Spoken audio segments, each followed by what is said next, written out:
there's fish. Hey, I'm Mark Romanack. Stick around and find out what we're up to this week on Fishing 411. Hey, this one's fighting pretty good.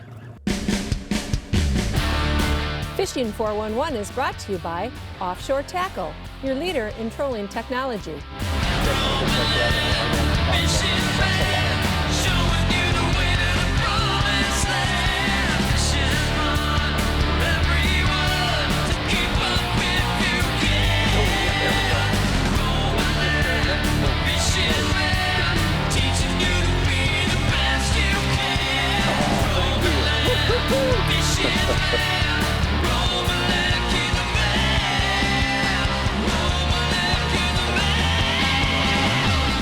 Fishing 411 is brought to you by Offshore Tackle, your leader in trolling technology. Jay's Sporting Goods, trust in the tradition. Yakima Bait, home of the rooster tail. Cisco Fishing Systems, fish the finest. Northwest Ontario Tourism Association, there's no place like this. Starcraft Marine, America's oldest aluminum fishing boat line. Evinrude Outboards, introducing the all-new Evinrude E-Tech G2, the outboard of the future, available today. Maxima Fishing Lines, the right line every time. Also, these fine sponsors.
Here.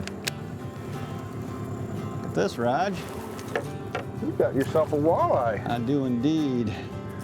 Not a real big one. I think I can hoist him in here. Look at that. It's a good eating size walleye. That's what we've been looking for. And he has got that mag lip crankbait right down his throat. That's what I was kind of hoping would happen here. If I can get him unhooked. That out of the way there for a second. Real quick here, I'll go ahead and knock down the waypoint. Not a big fish, but if a guy was looking for an eater, that would be a good one right there. You know, anytime I'm looking at rivers and shallow water fishing, I start thinking crankbaits, because crankbaits are a great tool for getting down to the bottom. They're also a great tool for trolling and covering water quickly. Now, of course, you could also cast. But because we didn't know very much about this system, we opted to troll to cover water, to go over a lot of different structure, if you will, bottom structure, and try to find pieces of bottom real estate that were holding fish. Raj, You got yourself another one? I'm starting to think maybe this is going to work. Again, not a big fish, but barely got it back in the water. And the old mag lip strikes again. There he goes. Crankbait trolling in rivers is almost always a structured gig. What I mean by that is that you're going to fish them baits in contact with the bottom. That's exactly what we're doing here. We've got a bait casting rod here with braided line on it and a fluorocarbon leader attached down directly to my mag lip. What I'm doing is letting out just enough line that I can start to feel the bait actually make contact with the bottom. Most of the time in rivers, what you're going to find, walleyes and other species of fish are going to be right down on that bottom. And the reason they're there is in flowing water, the water closest to the bottom, that's the slowest moving water. And the fish go down there and stay there because they can feed naturally without having to be in the main flow of the water. So friction of the water moving along the bottom actually slows it down. So that's why in rivers, most of the fish are going to be on the bottom. It's probably going to be a better bet. There we go. I thought it was a better fish. He was just kind of hooked funny.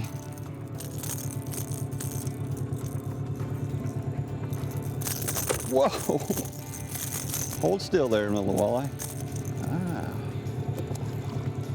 Mag lip strikes again. I think you're going to find, that's that box right there on the top, sir. That far left-hand category are the right sizes. These come in several different sizes, and I've got 5s, 4.5s, and 3.5s. And these 3.5s, I think, are what we want right here.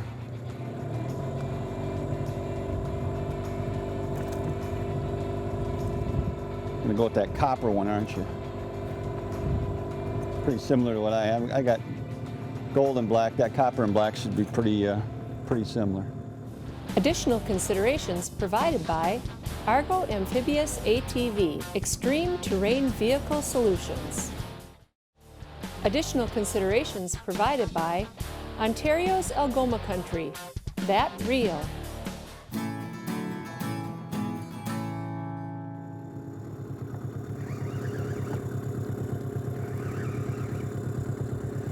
There he is. This is a much higher quality fish here. Whoa! Saw the boat and decided I'm not ready. We probably would use a landing net on this one, Raj. All right. I don't think I'm going to alley-oop this one in. All right. This is a good solid fish right here.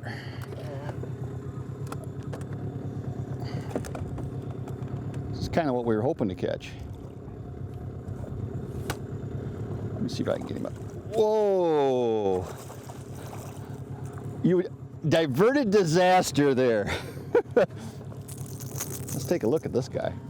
Well, that's kind of what I was hoping we would find.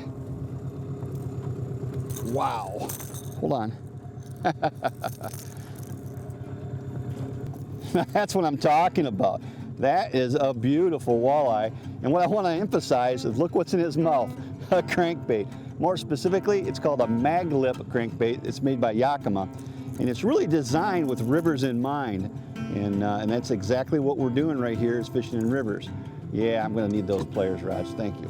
He ate that bait right down to his tonsils. Let's see if I can get it out of there. Wow.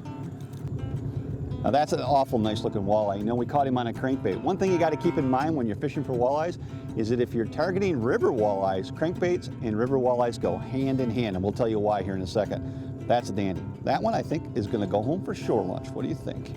We'll put him on shore lunch stringer. The outfitter we used on this adventure is Hearst Air. Now, Hearst Air is based out of the little town of Hearst, Ontario. It's a town of about 6,000 people. And it's the first time, actually, that I'd ever been to Hearst. It's the first time I've ever flown out with Hearst Air. They did a wonderful job, put us on a really good camp with great fishing. I highly recommend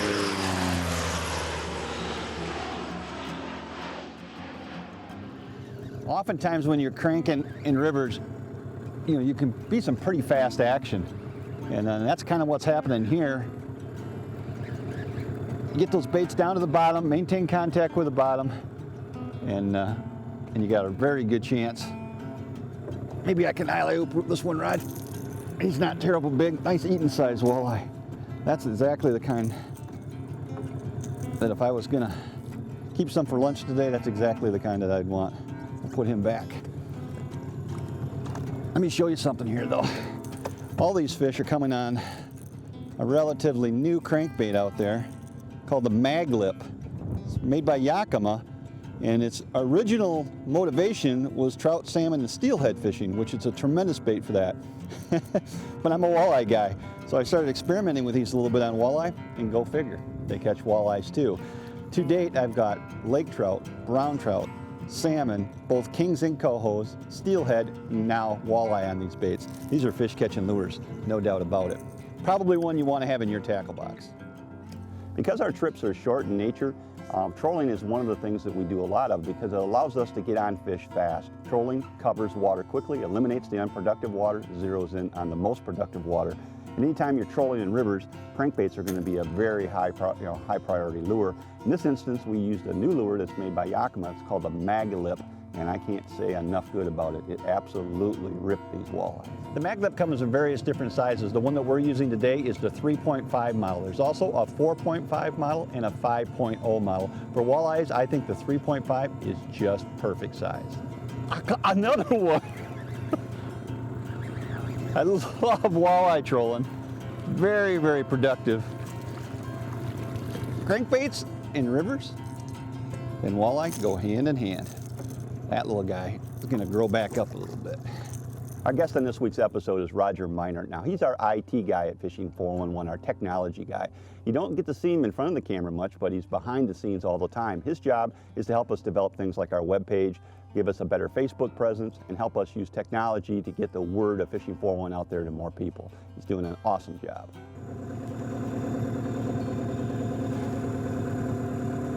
There's a fish. Right, Raj.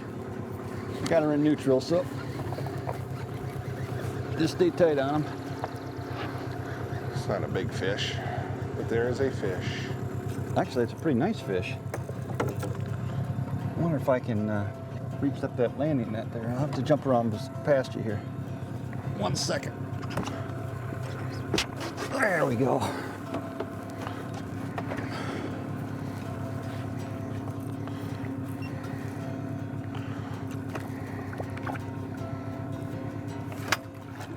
There you go. Not bad. Not bad. This fish is a nice dandy, and he has been in some battle wounds recently. Look at that. Ooh, someone tried to make him lunch, yeah. huh? I can just about guarantee what that was. Yep. Yeah, lots of northern pike in here. That's got some pretty on that side. That's the good side. Yeah. If we didn't already have our lunch fish, I'd say we'd keep him just to put him out of his misery, but I guess we'll just let him go. We do have one in the boat. We got it clean So, already. yeah. What do you think? All right, we'll keep Put him out of his misery, or let him go. your fish, your call. He survived a big battle, so we'll let him survive too.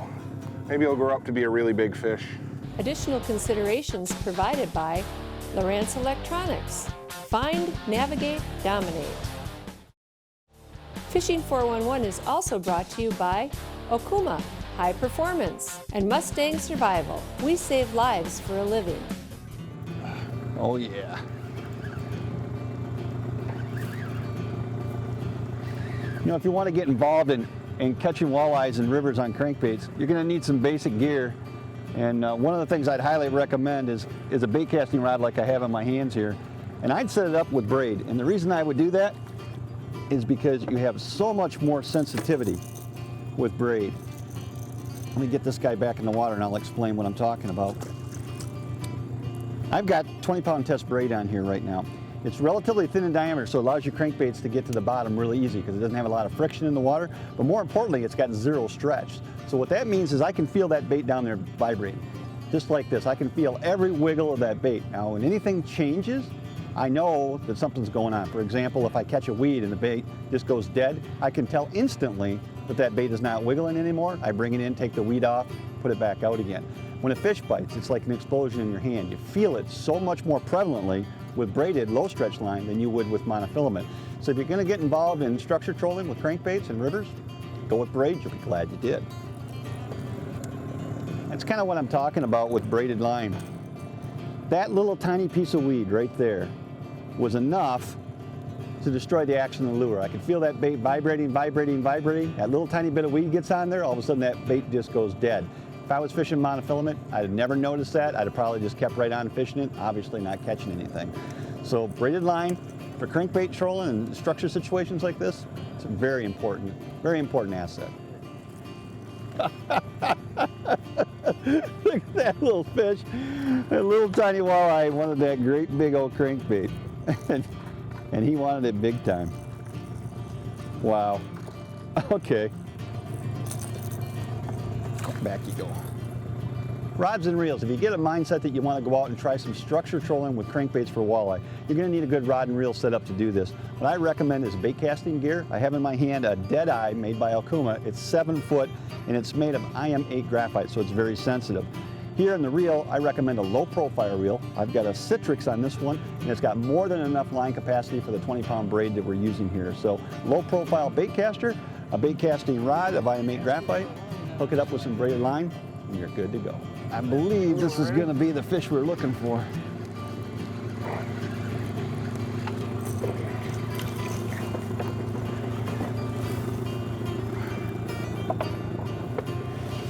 I'm going to stand up here where I can fight him proper.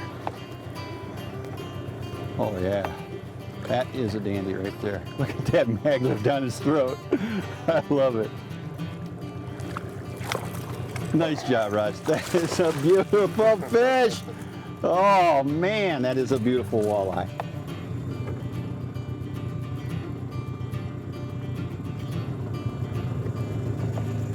Oh, that's a beautiful fish. Additional considerations provided by Striker Brands. Give Mother Nature the cold shoulder. And Bait Rigs Tackle, America's innovator of fine fishing products. Fishing 411 is also brought to you by Fishhawk Electronics, featuring Fishhawk's Catch Fish Guarantee.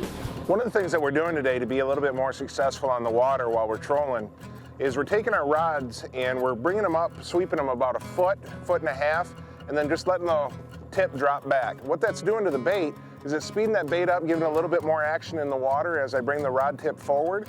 And as I drop the rod tip back, it's allowing that mag lip to float up a little bit in the water column, give a little bit different look for the fish, and we certainly seen our strikes increase when we started doing that sweeping motion. So where are you going to find these river walleye? They're not everywhere. And one of the things about trolling is it does allow you to cover water quickly and try to identify where fish are located. But what I'm looking for primarily are breaks. Places where the water is a certain depth and then suddenly gets deeper. And I want to fish right along that edge where it drops off suddenly deeper. It can be like a shipping channel in a major river, or in a river like this where we're up in Ontario. There's obviously no shipping channel here, but there's lots of places where it'll go from 5 or 6 foot deep down to about 8 foot. And that break right there where it gets deeper, that's going to be a primary area for fish to concentrate. So essentially what it boils down to, fish to breaks. There's fish. Yeah, baby. If you're interested in learning a little bit more about crankbait trolling in the rivers, one of the things you want to get your mind wrapped around is that this is a presentation that works spring, summer, and fall. You can pretty much do this year-round and have success with it.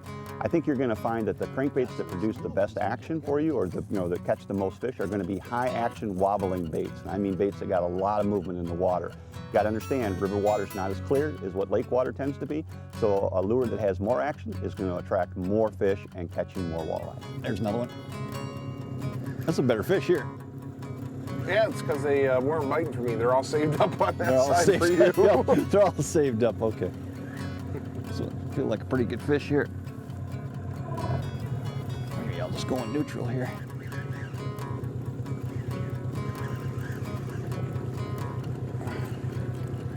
So maglip is just impressing the daylights out of me. And that's another nice walleye. One of the things I want to talk about the maglip is it comes from the factory with a snap right on the bill. And most people would just tie their line right directly to that snap. And in fact, that's a very good suggestion. The snap gives this bait a lot of freedom of movement, gives it great action. My buddy at Yakima, Buzz Ramsey, told me a tip a while ago.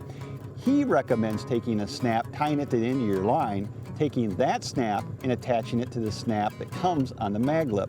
And ever since I started doing that, what it does is it loosens up the action even more, gives the bait even more action, and believe it or not, it catches even more fish. That little tip will help put a few more walleyes in the boat for you.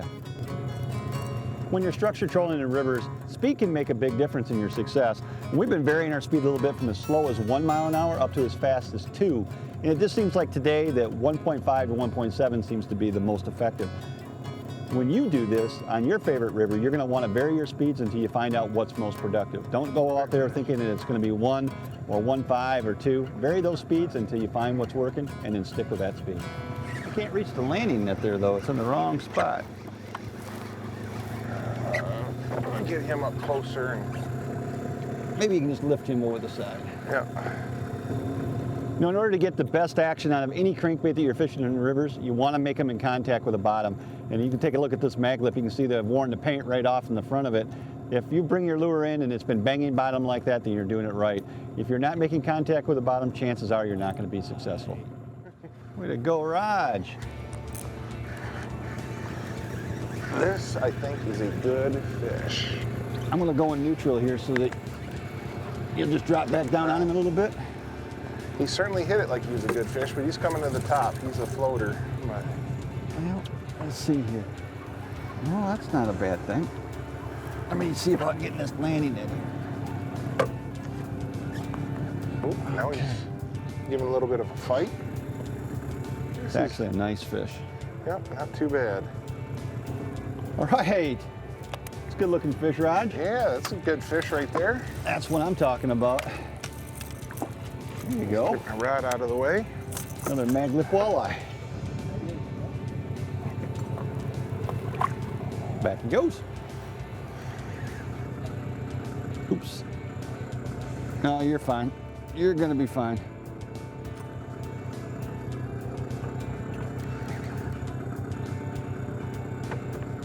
I haven't seen this boy. He's staying down nice. Catching walleyes on crankbaits is a lot of fun. Well, this is a good one. This is a very good fish right here. Exactly the kind of fish that anybody'd be proud to catch. We've had a pretty good afternoon of catching walleyes here on crankbaits. Get a chance, go out and get yourself some mag lip crankbaits. I think you'll find they'll catch a lot of walleyes for you. My name's Mark Romanack. You've been watching Fishing 4-in-1. Get a chance, check us out on Facebook. Got lots more information there as well. Closed captioning is provided by Orca Coolers, built for everyday use and total abuse. Fishing 411 is brought to you by Offshore Tackle, your leader in trolling technology. Jay's Sporting Goods, trust in the tradition. Yakima Bait, home of the rooster tail. Cisco Fishing Systems, fish the finest. Northwest Ontario Tourism Association, there's no place like this. Starcraft Marine, America's oldest aluminum fishing boat line. Evinrude Outboards, introducing the all-new Evinrude E-Tech G2, the outboard of the future, available today. Maxima Fishing Lines, the right line every time. We've certainly seen our changes of weather today. Sun, rain, wind. One thing we haven't seen is snow. I probably shouldn't have said that.